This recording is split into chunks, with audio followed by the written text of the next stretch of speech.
Okay. Solo: A Star Wars Story is the fourth Star Wars movie made under Disney, the second film in the Star Wars anthology series, and the overall 10th Star Wars film to be released in theaters. Maybe the 11th if you count that shitty cartoon movie. This particular film gained a type of notoriety for being the first Star Wars film to bomb at the box office. Think about this. That shitty cartoon movie was a success, but this is a bomb. Sheesh. So after I go through the film's strengths and weaknesses, I'll be asking the question, what happened and who's to blame? Let's go. Episode 1, The Good Stuff. Firstly, as always for a Star Wars film, the production is great. The visual effects are good, the action is good, but the conclusion doesn't amount to the rest of the film in terms of action. The set design is also good, but not entirely memorable. The costume design is more memorable, and there are a few designs that will stick with me for a while. The most impressive element of the production is the cinematography. The same guy who shot Arrival, Bradford Young, shot this, and it really shows. There are great uses of lighting and shadow, almost reminiscent of a Western. I should mention the directing, but I'll get into that later. Secondly, the cast in the film is excellent. When I heard about who was cast, I thought the original characters would be fine, but I was worried that the actors playing the already existing characters like Han and Lando would just be like imitations and not real performances. But sure enough, they managed to make the characters their own. The actor who plays Han, Alden Ehrenreich, is the guy who I wanted to play him before he was even cast. This film showed me I have good skills in casting. He plays Han as more naive and reckless, but you totally buy that Han was like this in his younger years. And Lando is played by Donald Glover, aka Childish Gambino. His performance as Lando is pretty much an impression, but he's just so charismatic and funny in the role that you just don't care and you have fun with it. As for the original characters, Woody Harrelson's performance as the mentor character Beckett is good as usual. Emilia Clarke's performance as the love interest Kira is pretty good. Paul Bettany's performance as the villain Dryden Voss, well, I don't know what to exactly say except you can tell that he's having an absolute blast, so he's nice to watch. Thandie Newton from Westworld is in it, Jon Favreau's in it. Also, a secret cameo happens, but we'll get to that later. Well, that's the good stuff. On to the bad stuff. Episode 2, The Characters. Yeah, even though I just said the acting was good, the characters are kind of bad. Pretty much every character in this film, besides Han, has no character development. Lando doesn't change in the end, Kira doesn't change in the end, nobody changes. Han pretty much has the only character development in the film, and even that is pretty small. He pretty much just learns that the criminal underworld is a place where you need to be careful. That's it. Even the characters from Rogue One had more development. None of the original characters are interesting either. Woody Harrelson is a really good actor, but his character isn't. Emilia Clarke is a good actress, but her character doesn't make any impact. Thandie Newton is in it for literally 10 minutes, dies, and makes almost no impact. I'll go into detail later. Jon Favreau is in it as a four-armed ape for a few minutes, then he dies in front of Han. Lastly, there's this droid named L337, who's a lot like K2SO from Rogue One. only this version is female and is similar to a feminist. I'm gonna call her a droidist. I know that's a shitty name, but... And her being a droidist basically means that she's encouraging other droids to follow their own will. She starts a riot, stuff like that. It's also mentioned that Lando is in love with her. I can understand that on an emotional level, but physical, no. But it is kind of funny to think about it. And eventually she gets shot, dies in Lando's arms. Don't worry, he takes it like a champ, barely emotional at all. And her consciousness is uploaded into the Millennium Falcon. The more I think about it, I like how the two characters that would be the most marketable children die in this movie. Okay, what's next? Episode 3, the music. Okay, before I say anything more, the music in this film is passable. And basically the problem is that it's not memorable. The closest theme that comes close to memorable is the one that was composed by John Williams. But Williams didn't score this whole movie. John Powell of How to Train Your Dragon fame did. He's a competent composer, but... Look, I know this might be a nitpick, but when the music for a Star Wars film is just passable at best, that's kind of a problem for me. One of the most memorable and important aspects of a Star Wars film in general should be the music. Even the worst of the Star Wars movies have memorable music.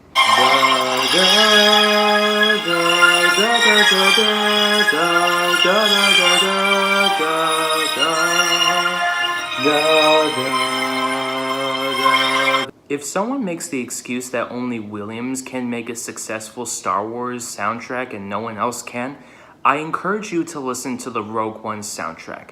For that film, Oscar-winning composer Michael Giacchino composed the music. Giacchino isn't legendary like Williams, and I admit that sometimes his music in certain films feels like he is repeating his themes from somewhere else, but Giacchino is still a great composer. The point is that when the music for a Star Wars film is passable, it's pretty noticeable for me. But I'm just nitpicking. On to the next one.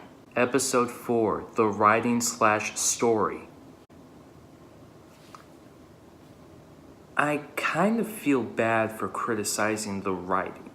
This is going to be the last Star Wars film to be written by Lawrence Kasdan, who, if you don't know, wrote some of the best stuff in the series. He co-wrote Empire, Return of the Jedi, the good stuff of it, and Force Awakens. He also wrote the film with his son Jonathan, who, since it's open knowledge, I'll say has Hodgkin's disease. But the more I looked into Jonathan's filmography, I noticed that he hasn't written anything that would today be considered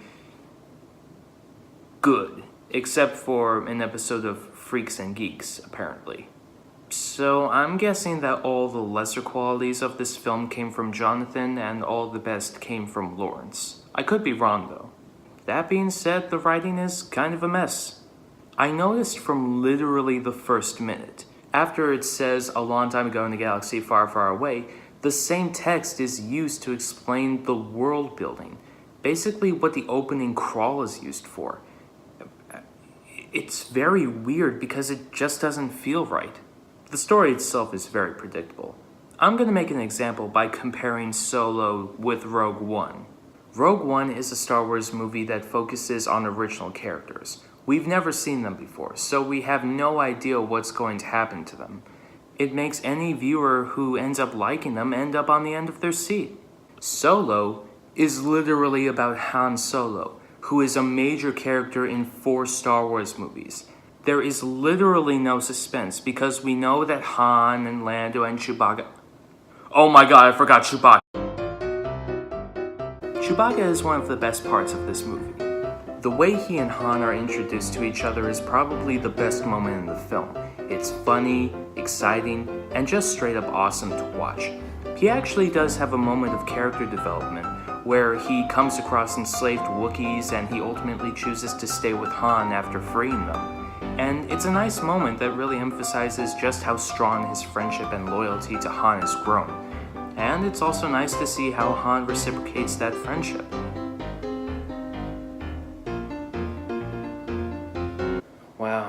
I get distracted when I do this. Anyway, the way the characters are written is kind of baffling.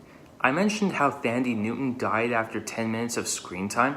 Well, it's revealed before that she's Beckett's wife. She sacrifices herself so they can complete a heist that ends up going to shit anyway. And at the scene where Beckett is standing over her grave, he looks at Han, who basically ruined the heist so they could survive, and just punches him. Beckett's only reaction to his wife's death is yelling her name when she dies and punching Han at her grave. Plus, after that, he acts as if nothing important happened. I'm not kidding, he's still the same person. And it makes me question, why would Han trust a man who possibly blames him for the death of his wife and might plan to get revenge on him? I wouldn't trust him. Han ends up beating Beckett, who turns out to be the villain, by the way. And, basically in the end, Beckett steals these crystals and takes Chewie hostage, leading to a fight between Han, Kira, and Dryden Voss, who dies. And then Han finds Beckett and shoots him mid-speech. Wow, what an amazing conclusion. Plus, I should mention that there's a bunch of other stuff that I don't feel like talking about. Sorry. Also, the movie ends with Han winning the Falcon from Lando. Why would Han later trust Lando enough to ask him for help in Empire after humiliating him at cards and taking his last connection to the droid he loved? So, while there are good moments, there is no suspense. Except for maybe the original characters, but if you've seen enough movies, you know they're gonna die. However, surprisingly, Kira, the love interest, survives. But wait, Han falls in love with Leia in the original trilogy, so why is his first love interest still alive? That's when I realized that Star Wars and Disney had become infected by a serious problem in today's cinema, which I like to call episode Who's Counting, the Marvel Syndrome. The Marvel Syndrome is basically when a studio takes a property, it can be like a comic book or a toy line or something like that, and they want to make a cinematic universe similar to Marvel. So they end up making a movie that does nothing but set up those future films without making a good movie first. It's what killed Sony's Amazing Spider-Man universe. It's what killed Universal's Dark Universe. And it's currently killing Warner Brothers' DC universe. And that's the biggest problem I have with this movie.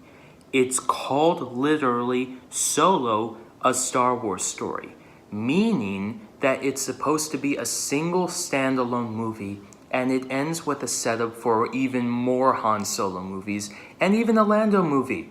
What basically confirmed this was a scene where Kira ends up surviving and contacting She ends up contacting the gangster's superior, who turns out to be, drumroll please. I don't have a drumroll sound effect. Darth Maul! Really? Yeah, and they end up becoming partners. She doesn't mention Han at all, and it leaves her future ambiguous. Look, Darth Maul is cool and all, but this feels like it's setting up something that will never come. It's good that this only happens at the end, but seriously? Huh. I thought I would have more to say on this segment, but guess I don't. Might as well ask the question. Final episode. What happened? Looking on the problems of the film itself, I had to remind myself of the problems the film's production had. Solo's original directors, Phil Lord and Christopher Miller, from 21 Jump Street and the Lego Movie, apparently approached the film in a way that didn't fit with Disney or the Kasdan's vision, and made Han Solo something like Ace Ventura, apparently. Why would you do that? You're making a Star Wars movie. You should be professional and compromising. Eventually, they were replaced by famed director Ron Howard. Imagine that. Ron Howard making a Star Wars movie. Howard managed to reshoot most of the film, with the cast even saying that Howard saved the film. Unfortunately, Lord and Miller already shot well over half of the movie, and reshoots are costly, especially when it's a Star Wars film. Ultimately, Solo became the most expensive Star Wars movie ever made, with a production budget of $275 million. Wow. The most expensive Star Wars movie ever is gonna be a Han Solo prequel. So, who's to blame? Should the cast and crew be blamed for not trying enough? Well, there was effort that wasn't always consistent, but it was still there. Should moviegoers be blamed for not seeing it? Well, no. Not a lot of people are interested in seeing a Han Solo movie without Harrison Ford, who, by the way, loved this movie. It should be mentioned that this came close to a month after Avengers Infinity War came out, which was a much better film and got a lot more money. Should Disney be blamed for trying to make this the first in a Han Solo film series? Well, yeah, that cliffhanger was very annoying and very pointless and very greedy, but it was only at the end and it wasn't spread throughout the whole thing, so it didn't ruin it. In my opinion, no one is to blame. Disney comes the closest, but in the end, Solo is just a movie that has no reason to exist. But that doesn't mean it's bad. I'm not really angry at it. Even with the cliffhanger, I didn't feel like the movie was a waste of time, money, or effort. There's still a lot of good stuff in it. If I had any advice to give to the people who made this movie, it would probably be this. Don't make Star Wars more overexposed than it already is. Keep Star Wars special. Don't repeat the same mistake that happened with Frozen. Otherwise, you'll end up making more unnecessary movies that no one is interested in, and you'll end up going bankrupt. Who am I kidding? That will never happen. I guess that's the end.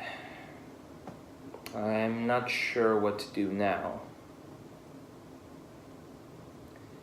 Childish Gambino and Lando combined sounds promising. I'm gonna brainstorm very quick.